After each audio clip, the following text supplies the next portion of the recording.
प्रयागराज में महाकुंभ का विशाल आयोजन हो रहा था। करोड़ों श्रद्धालु संगम तट पर स्नान कर रहे थे। नागा साधु, जो वर्षों की कठोर तपस्या के बाद कुंभ में शामिल होते हैं, भी इस पवित्र स्नान के लिए संगम की ओर बढ़ रहे थे। लेकिन इस बार कुछ ऐसा हुआ जिसने पूरे कुंभ में हड़कंप मचा दिया।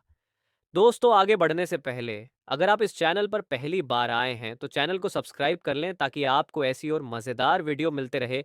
गंगा किनारे भीड़ उमड़ी हुई थी। दूर से शंख, डमरू और जयकारों की गूंज सुनाई दी। यह नागा साधुओं का दल था जो पारंपरिक रीति रिवाजों के साथ स्नान के लिए आ रहा था। उनके शरीर पर भस्म लिपटी थी, गले में रुद्राक्ष की मालाएं थीं और उनके हाथों में त्रिशूल और डंडे थे।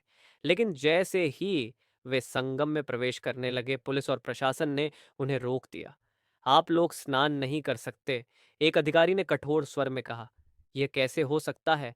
महाकुंभ में नागा साधुओं का पहला स्नान सबसे पवित्र माना जाता है। एक वरिष्ठ नागा संत ने विरोध किया।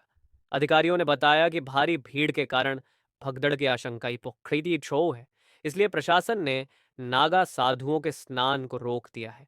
नागा साधु क्रोधित हो उठे। हम सदियों से इस परंपरा का पालन कर रहे हैं। महाकुंभ में नागाओं का पहला स्नान शास्त्रों द्वारा निर्धारित है। इसे रोकने का अधिकार किसी को नहीं। साधु भाला और त्रिशूल गंगा की ओर उठाकर संकल्प लेने लगे। उनकी आंखों में अग्नि थी। भक्त भी असमंजस में पड़ गए।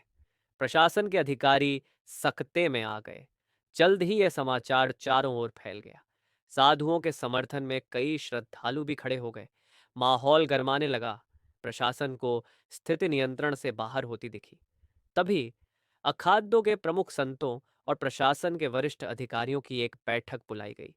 संतों ने प्रशासन को शास्त्रों और परंपराओं का महत्व समझाया। आखिरकार प्रशासन को झुकना पड़ा। उन्होंने नागा साधुओं के लिए विशेष स्नान क्षेत्र तैयार करवाया, जहां वे अपनी परंपरा का निर्वहन कर सके। जब नागा साधु स्नान के लिए संगम में उतरे तो पूरा माहौल हर हर महादेव के जयकारों से गूंज उठा। यह केवल एक स्नान नहीं था, यह धर्म और परंपरा की विजय कन थी।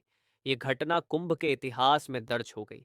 ये दर्शाती है कि जब श्रद्धा और परंपरा पर संकट आता है तो धैर्य और एकता से समाधान निकाला जा सकता है। गंगा कभी किसी को वंचित नहीं करती। जो उसके पास श्रद्धा से आता है, उसे वह अपनाती है।